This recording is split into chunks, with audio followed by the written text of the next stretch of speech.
ప్రియమైన వారలారా, ప్రభువైన యేసుక్రీస్తు నామములో ఈ యొక్క ఉదయకాల సమయాన మీ అందరికీ నా హృదయపూర్వక వందనాలు తెలుపుకుంటున్నాను. ఈ రోజంతా కూడా మీరు చేయబోయే అన్ని విషయాల్లో దేవుని హస్తం మీకు తోడై ఉండి మీకు జయాన్ని కలుగజేయునుగాక. హోషేయ గ్రంథము 12వ అధ్యాయము 6వ వచనం ఇలా సెలవిస్తుంది, ప్రియులరా, ఎడతెగక నీ దేవుని యొద్ద నమ్మిక ఉంచుము అనేటువంటి మాటను చూస్తున్నామండి. ఆ 6వ వచనం యొక్క 12వ అధ్యాయం 6వ వచనం యొక్క చివరి భాగము ఇలా చెప్తుంది, ఎడతెగక నీ దేవుని యొద్ద నమ్మిక ఉంచుము అని. ప్రియులరా, ఈ రోజుల్లో మనము చాలా విషయాలను మనము ఎడతెగక చేస్తుంటామండి. కానీ పరిశుద్ధ గ్రంథము మనము దేవుని యొద్ద ఉంచిన నమ్మిక గురించి కాదు, మనం దేవుని మీద మనం ఉంచవలసినటువంటి నమ్మిక గురించి మాట్లాడుతుందండి. మన నమ్మిక ఎలాగుంది ఇప్పుడు దేవుని యొద్ద? కొన్నిసార్లు మనం దేవుని నమ్ముతాము, కొన్నిసార్లు నమ్మకాన్ని వదిలిపెడతాము. కానీ పరిశుద్ధ గ్రంథము వాక్యమే సెలవిస్తుంది, ఎడతెగక నీ దేవుని మీద నమ్మిక ఉంచుడి అనేటువంటి మాటను మనం చూస్తున్నాం. ప్రియులారా, ఈ ఎడతెగక నమ్మడం అంటే, ప్రియులారా, ఎలాంటి సమస్యలు వచ్చినా కూడా ఎప్పటికీ కూడా నాకు ఉండేటువంటి ఒకే ఒక నిరీక్షణ, ఒక నమ్మకము యేసయ్య మాత్రమే అనేటువంటి జీవితము కలవారిగా మనం ఉండాలని దేవుని యొక్క వాక్యము మనతో మాట్లాడుతున్న. ప్రియులారా, ఈ యొక్క వాక్యాన్ని చదివినప్పుడు షద్రక్ మేషక్ అబేద్నెగోలు నాకు గుర్తుకొచ్చారండి. ఎందుకంటే వారు బబులోను దేశంలో బానిసలుగా ఉన్నారు. వారు బానిసలుగా ఉన్న సమయంలో ఈ యొక్క లోకంలో ఈ ప్రపంచంలో అనేక దేశాలని జయించినటువంటి మహా చక్రవర్తి అయినటువంటి నెబూకద్నెజర్ అనేటువంటి రాజు ఒక శిలను ఆయన చేయిస్తున్నాడు. ఆ శిలను చేయించి ఆ శిలను అందరూ నమస్కరించాలి. అలాగ నమస్కరించని వారు అగ్నిలో ఏడంతల అగ్నిలో వారు తోయబడతారు అనేటువంటి చట్టాన్ని ఆయన వేస్తున్నాడు. ప్రియులారా, కానీ అందరూ నమస్కరించారు, అందరూ రాజు యొక్క ఆజ్ఞకు లోబడ్డారు భయపడి. ప్రియులారా, కానీ ఈ ముగ్గురు మాత్రము, షద్రక్ మేషక్ అబేద్నెగోలు మాత్రము రాజు యొక్క ఆజ్ఞను తిరస్కరించారు, త్రోసివేశారు. ఎందుకు? ఇది రాజు దగ్గరికి వెళుతుంది. రాజు వెంటనే వారిని పిలుస్తున్నాడు, ఇలాగా మీరు నా ఆజ్ఞను మీరు అతిక్రమించారు, నిజమేనా? మళ్ళీ మీకు ఒక సందర్భాన్ని ఇస్తున్నాను, అవకాశాన్ని ఇస్తున్నాను. మళ్ళీ 6 విధాలైనటువంటి వాయిద్యాలు వాయించబడినప్పుడు మీరు సాగిలపడి నా యొక్క శిలను నమస్కరిస్తే మీరు తప్పించుకుంటారు, లేకుంటే 7 అగ్నిలో మీరు త్రోయబడతారు. మిమ్మల్ని నా చేతికి తప్పించే దేవుడు ఎవరని చెప్పి సవాలు చేస్తున్నాడు ఈ యొక్క రాజు. ప్రియులారా, కానీ వీరు ఆ రాజు యొక్క మాటలు విని ఏమాత్రం భయపడలేదండి. ఎందుకంటే వీరికి దేవుని మీద అంత నమ్మకం ఉన్నది, యెహోవా మీద అంత నమ్మకం ఉన్నది.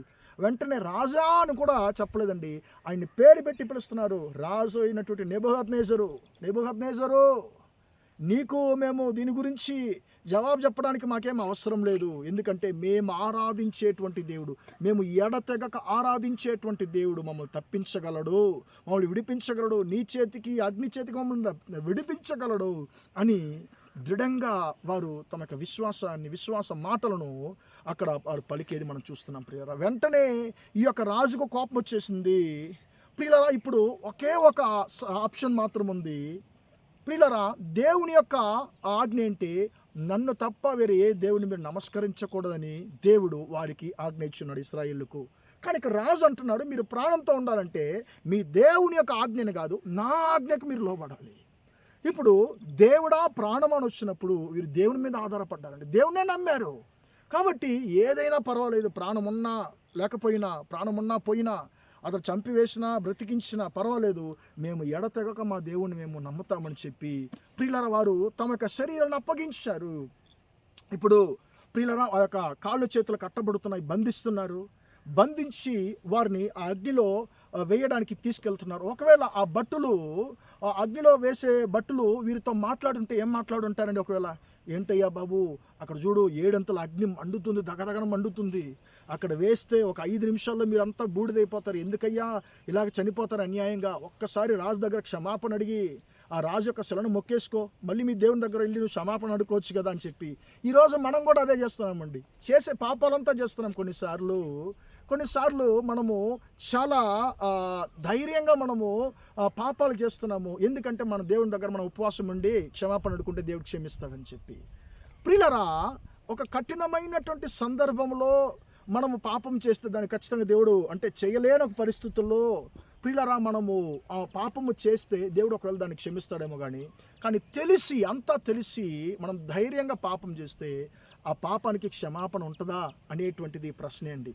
ప్రియులారా, కానీ యేసయ్య ఎలాంటి పాపాన్ని కూడా క్షమించగలడు. కానీ వీరికి ఇక్కడ సలహా ఇవ్వబడుతుంది, మీ ప్రాణాలు దక్కాలంటే మీరు నా ఆజ్ఞకు లోబడాలి. నా ఆజ్ఞకు లోబడలేదా మీ ప్రాణాలు మీకు దక్కవని చెప్పి. కానీ ప్రియులారా, దేవుని మీద ఆధారపడుతున్నారు. ఇప్పుడు ఆ యొక్క భటులు 6 మంది ఈ యొక్క ముగ్గురును కాళ్ళు చేతులు బంధించి అగ్నిలో వేయడానికి తీసుకెళ్తున్నారు. అగ్నిలో వేసినప్పుడు అగ్నిలో వేయడానికి తీసుకెళ్ళినటువంటి భటులు ఆ యొక్క అగ్ని యొక్క ఉష్ణము తట్టుకోలేకుండా చనిపోతున్నారండి. అప్పుడు రాజు అనుకున్నాడు, వేయడానికి వెళ్ళినటువంటి భటులే ఉష్ణం తట్టుకోలేక చనిపోయారంటే వేయబడిన వారు ఖచ్చితంగా బూడిదైపోతారని రాజు అనుకున్నాడు. కానీ ప్రియులారా, రాజు భయపడి వణికేటువంటి ఒక సంగతిని దేవుడు అక్కడ జరిగించాడు. ఏంటి? కొద్ది సమయం తర్వాత ప్రియులారా, అక్కడ ముగ్గురు ఏ యొక్క బంధకాలు లేకుండా అగ్నిలో విడుదలతో సంచరిస్తున్నారు. వారితో 4వ ఒక వ్యక్తి సంచరిస్తున్నాడు. ఆ 4వ వ్యక్తి దేవుని యొక్క పుత్రునికి సమానమైనటువంటి పోలికతో ఉన్నాడు. రాజు భయపడుతున్నాడు, మనం 3 కదా వేశాము, కానీ 4 అక్కడ తిరుగుతున్నారు, వారికి ఏ యొక్క అపాయం లేదు, ఏ యొక్క నాశనం వారికి రాలేదు అని చెప్పి వెంటనే రాజు ఆ యొక్క అగ్ని దగ్గరికి వెళ్ళడానికి కూడా భయపడుతున్నాడు. కొంచెం మాత్రం దగ్గరికి వెళ్ళి, ప్రియులారా, షద్రక్ మేషక్ అబేద్నెగోలారా, ఉన్నతమైన దేవుని దాసులారా, మీరే బయటికి రండి అయ్యా అంటున్నాడు. ఎందుకంటే రాజుకు తెలుసు, నేను కొంచెం దగ్గరికి వెళితే నేను కూడా బూడిదైపోతానని చెప్పి. ప్రియులారా, వారు 3 వస్తున్నారు. దేవుని మీద వారు నమ్మిక ఉంచారు కాబట్టి, ఎడతెగక నమ్మిక ఉంచారు కాబట్టి ప్రియులారా, వారి యొక్క వెంట్రుకలు కూడా కాలిపోలేదు, వారి యొక్క వస్త్రాలు కాలిపోలేదు. ప్రియులారా, ఆ యొక్క అగ్ని వారిని తాకలేకపోయింది. ప్రియులారా, మనం ఒక చిన్న అగ్గిపుల్లని తీసుకెళ్ళి మనకు ఎంటికల దగ్గర అలా పెడితే వెంటనే ఆ యొక్క ఎంటికలు కాలిపోతాయండి కదా. కానీ ఇక్కడ 7 అగ్నిలో వేయబడ్డారు, కనీసం వెంట్రుకలు కూడా కాలేదండి. ఎందుకంటే వారు దేవుని మీద ఉంచినటువంటి ఎడతెగని నమ్మకము కారణం.